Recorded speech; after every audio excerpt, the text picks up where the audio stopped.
Back to my channel. जैसे कि मैंने आपको फर्स्ट वीडियो में आपको बताए थे बुक 1 के शॉर्ट क्वेश्चन आंसर, इंपॉर्टेंस और इम्पॉर्टेंट ट्रांसलेशन जिन चैप्टर से आनी है। अब मैं आपको बता देती हूँ बुक 3 के जो पॉइंट्स और प्लेस इंपॉर्टेंस हैं जो आपने तैयार करने हैं उनसे रिलेटेड। ठीक है जी, ये लें जी, बिस्मिल्लाहिर्रहमानिर्रहीम, शुरू करते हैं। अच्छा जी, यहाँ पे सबसे पहले आ जाते हैं पार्ट 1 जिसमें आते हैं प्लेस और पार्ट 2 जिसमें आते हैं पॉइंट्स। अब ये आप याद रख लें कि जो है ना पार्ट 1 और पार्ट 2 में से आपने जो इंपॉर्टेंस करनी है, जिन पे सिर्फ मार्कर के निशान हैं, आपने सिर्फ वो करने हैं जिन पे इंपॉर्टेंस लिखा है, इस साइड पे इंपॉर्टेंस है इसको नहीं आपने देखना, जिन पे मार्कर के निशान है आपने वो करने हैं। ठीक है, तो यहाँ जो प्ले है, प्ले में जो सबसे इंपॉर्टेंट प्लेस हैं, ये 2 प्लेस, वैसे तो आपके 3 प्ले हैं लेकिन सबसे ज़्यादा जो मोस्टली प्ले आपको सन 2024 के एग्जाम्स में आने हैं वो 2 प्ले हैं, फर्स्ट और सेकंड। ये आपने लास्ट में अटेम्प्ट करना है। जो पॉइंट्स मोस्ट इंपॉर्टेंट है उन पॉइंट्स के ऊपर मैंने टिक लगाया है, साथ साथ मैं आपको नोट करवा देती हूँ। Point number 1, point number 2, point number 3, point number 5, point number 6, point number 8, point number 9, point 10, point 12, point number 16, point number 17, point number 19। जी बच्चों, एक दफ़ा फिर देख लीजिए कौन कौन सी पॉइंट्स आपकी इंपॉर्टेंस हैं। ये पॉइंट्स आपकी चंद, वैसे तो टोटल 20 पॉइंट्स हैं। 20 पॉइंट में से आपने ये सिर्फ पॉइंट्स जो मैं बता रही हूँ आपको 1 2 3 5 6 8 9 10 12 और उसके बाद 16 17 19 आपने से इन पॉइंट्स को रेडी करना है और इन पॉइंट्स को रेडी करके करना है और ये ऊपर से 2 आपने प्ले लेने हैं। ठीक है जी, ये मोस्ट इंपॉर्टेंट है। इन पॉइंट्स की आपने क्या करना है, इन पॉइंट्स में आपने ये नहीं करना कि आप अंदर से इनके क्वेश्चन आंसर, तो आपको पता है कि चैप्टर के एंड पे क्वेश्चन आंसर्स इतने ज़्यादा हैं नहीं। ठीक है, जैसे कि जो फर्स्ट चैप्टर है इसके जो तो क्वेश्चन आंसर जो लास्ट में गए तो इम्पॉर्टेंट है, लेकिन आप कहेंगे कि जब हम सेकंड चैप्टर पॉइंट में जाते हैं तो सेकंड पॉइंट में उसके चैप्टर के एंड में जो क्वेश्चंस हैं वो तो इतने ज़्यादा हैं ही नहीं। ठीक है, जैसे कि ये आ जाते हैं सेकंड चैप्टर और इसके ये क्वेश्चंस आ जाते हैं।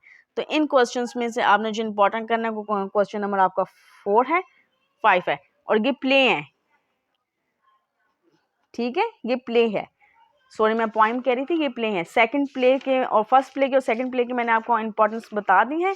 अगर हम थर्ड प्ले की बात करें कि थर्ड प्ले में कौन से क्वेश्चन इंपॉर्टेंट है, तो उसमें question number 3, question number 9, question number 10, 11, 12, 13 ये इंपॉर्टेंट क्वेश्चंस हैं तीनों प्लेस के जो आपने लाजमी करने हैं। ठीक है, इसके बाद जो हम पॉइंट्स के ऊपर आते हैं तो पॉइंट्स में आपको पीछे जो है ना क्वेश्चन आंसर्स नहीं मिलते हैं, एक्सरसाइज में क्वेश्चन आंसर नहीं मिलते। तो आपने इन जिन पॉइंट्स का मैंने आपको शुरू में नाम बताया है, ठीक है, जिन पॉइंट्स का मैंने आपको नाम बताया आपने क्या करना है बच्चों, आपने इनकी समरी याद कर लेनी है। इन पॉइंट की आपने समरी याद करनी है अच्छे से, और जो भी क्वेश्चन आपके पास आ जाता है, ठीक है, एक समरी कर लें और समरी कर लें कि तो आपके पास जो भी क्वेश्चन पॉइंट से रिलेटेड आता है तो आप उस समरी को उस पॉइंट के आंसर्स में फिट कर सकते हैं। इसके बाद मैं आपको एक और तरीका बताती हूँ कि अक्सर ऐसा होता है कि आपने जो है ना शॉर्ट क्वेश्चन आंसर के अटेम्प्ट कर रहे होते हैं, लेकिन आपको ने जैसे 3 करने हैं, 4 करने हैं, लेकिन आपको एक क्वेश्चन का आंसर नहीं आ रहा। तो आपने बच्चों पता क्या करना है, आपने परेशान बिल्कुल नहीं होना। आपने क्या करना है कि आपने पहले क्वेश्चन गो लिखना है सबसे पहले जो आपको आता है, दूसरा भी गो लिखना है जो आपको आता है, तीसरा क्वेश्चन कोई भी क्वेश्चन जो आपने ऊपर लिखा हुआ है उसी को दोबारा रिपीट कर लेना है। अब यहाँ पे आप ये कहेंगे कि मैडम अगर हम रिपीट क्वेश्चन करेंगे तो क्या एग्जामिनर देखेगा नहीं, क्या वो कांटा नहीं लगा देगा?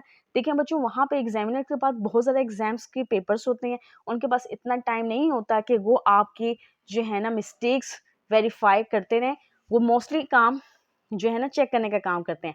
और जब आपने बीच में करके ऊपर देखें टॉप पे आपने वही क्वेश्चन लिखने जो आपका आता है, लास्ट में या मिड में जाके आपने जो आपको बेहतर है वहां पे जाके आपने उसी क्वेश्चन को दोबारा रिपीट कर देना। इसमें आपके क्वेश्चन की जब वो तादाद काउंट करते हैं तो क्वेश्चन की तादाद कंप्लीट होने की वजह से आपको मार्क्स मिल जाते हैं, और वो इतना जो है ना अच्छे तरीके से चेक नहीं कर रहे होते कि आप कहेंगे जी आप पकड़े जाएंगे।